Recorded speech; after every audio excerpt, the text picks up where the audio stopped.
యోసేపును జైలుకు పంపిన అబద్ధం. చెప్పబడకపోతే యోసేపు పోతిఫరు ఇంట్లో నమ్మకంగా సేవ చేశాడు. దేవుడు అతను చేసే ప్రతి పనిలో దీవించాడు. అతన్ని మొత్తం ఇంటికి పర్యవేక్షకుడిగా చేశారు. కాని పోతిఫర్ భార్య యోసేపును కోరుకుంది. అతను నిరాకరించాడు. అందుకు ఆమె అబద్ధం చెప్పింది. అతని వస్త్రాన్ని అబద్ధపు సాక్ష్యంగా చూపించింది. నిర్దోషి అయిన యోసేపు జైలుకు వెళ్ళాడు. అబద్ధపు నేరారోపణ లేదు, జైలు శిక్ష లేదు. యోసేపు పోతిఫరి ఇంట్లోనే ఉంటాడు. పానపరిచారకుణ్ణి కలవడు, కలను వివరించడు. పానపరిచారకుడు ఫరోకు చెప్పడు. ఫరో కల పరిష్కరించబడదు. 7 సంవత్సరాల కరువు సన్నద్ధం చేసినవాడు లేడు. లక్షల మంది చనిపోతారు.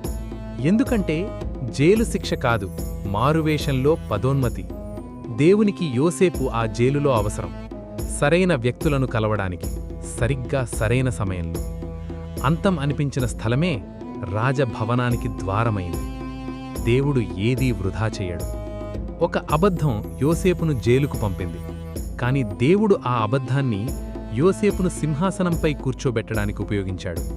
శత్రువు అతన్ని పాతిపెట్టడానికి ఉద్దేశించింది. దేవుడతన్ని పైకి తీసుకురావడానికి ఉపయోగించాడు. మిమ్మల్ని గురించి కూడా ఎవరో అబద్ధం చెప్పారు.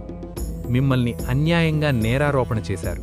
కాని ఆ అబద్ధపు నేరారోపణ మీ పదోన్నతికి మార్గమైతే